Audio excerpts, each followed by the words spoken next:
According to standard operating procedure, if an FAA flight controller notices anything that suggests a possible hijacking, the controller is to contact a superior. If the problem cannot be fixed within about a minute, the superior is to ask NORAD, the North American Aerospace Command, to send up or scramble jet fighters to find out what is going on. NORAD then issues a scramble order to the nearest Air Force base with fighters on alert. Although interceptions usually occur within 10 or so minutes, in this case, 80 or so minutes had elapsed before fighters were even airborne. It's a mind-bending anomaly. Not a single U.S. Air Force interceptor turns a wheel until it's too late. There are no jets at all. What if they were so confused and had been so deliberately confused that they couldn't respond? The reason that they didn't know where to go was because a number of conflicting and overlapping war game exercises were taking place. It involved the insertion of false radar blips onto radar screens in the Northeast Air Defense Sector. Center Team U, we have a problem here. We have a hijacked aircraft headed towards New York. We need someone to scramble some F-16s or something up there to help us out. Is this real world or exercise? Is this real world or exercise? There was another exercise, Vigilant Warrior, which was in fact, according to a NORAD source, a live-fly hijack drill being conducted at the same time. With only 8 available fighter aircraft, and they have to be dispatched in pairs, they were dealing with as many as 22 possible hijacks on the day of 9/11, and they couldn't separate the war game exercises from the actual hijacks.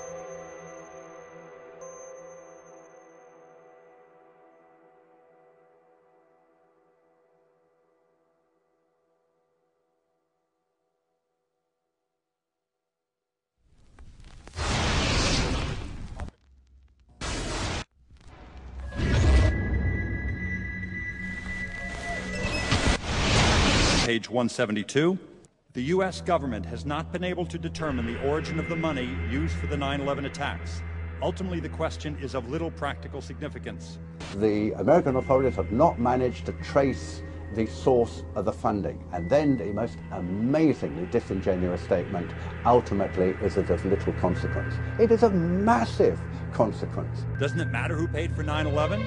The collapse of Building 7 has been recognized as especially difficult to explain. The 9/11 Commission report implicitly admitted that it could not explain the collapse of this building by not even mentioning it. President, why are you and the Vice President insisting on appearing together before the 9/11 Commission? Because the 9/11 Commission wants to ask us questions. That's why we're meeting, and I look forward to meeting with them and answering their questions. Why you're appearing together rather than separately, which was their request? Because it's a good chance for both of us to answer questions that the 9/11 Commission is looking forward to asking us, and I'm looking forward to answering them. Let's see. Do you think they should be able to stand up and speak their own words? They should go under oath. They should be, yeah. In public.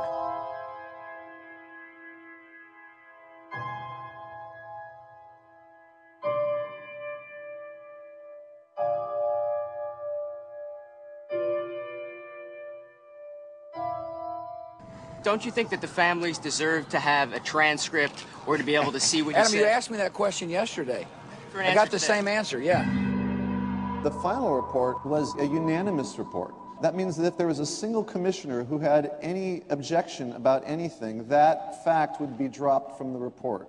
We have found out that he not only served on the transition team of the Bush administration, that he was a person who wrote a draft memo for the setup of the Bush administration's National Security Council, that he was an individual who wrote the preemptive war strategy that was eventually used for the war in Iraq, that he is a close friend of Condoleezza Rice's. We want him to resign. There is literally nothing in the 9/11 report that the Bush administration did not approve of. We can understand, therefore, why the Commission, under Zelikow's leadership, would have ignored all the evidence that would point to the truth, that 9/11 was a false flag operation intended to authorize the doctrines and funds needed for a new level of imperial mobilization.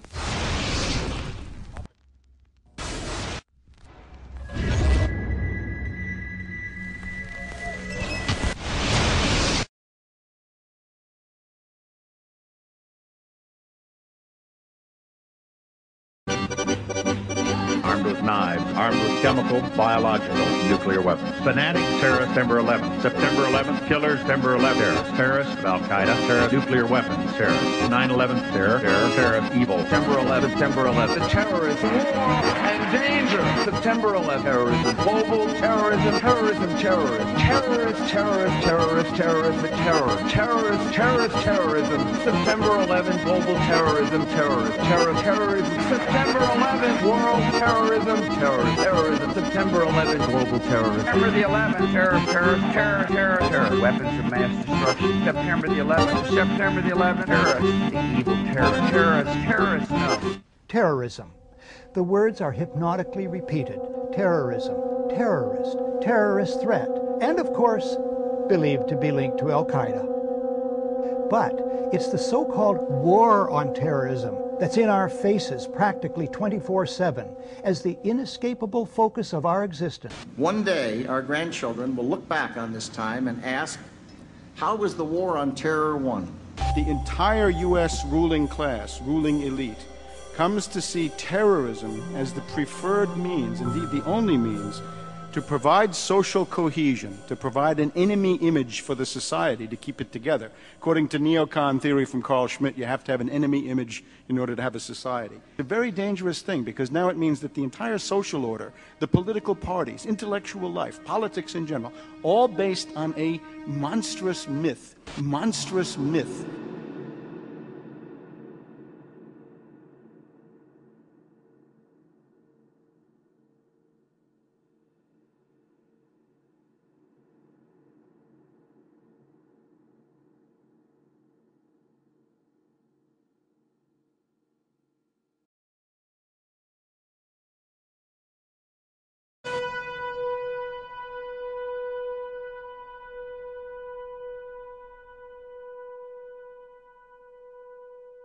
Look, the CIA has done in this country, what they've done to us is unbelievable.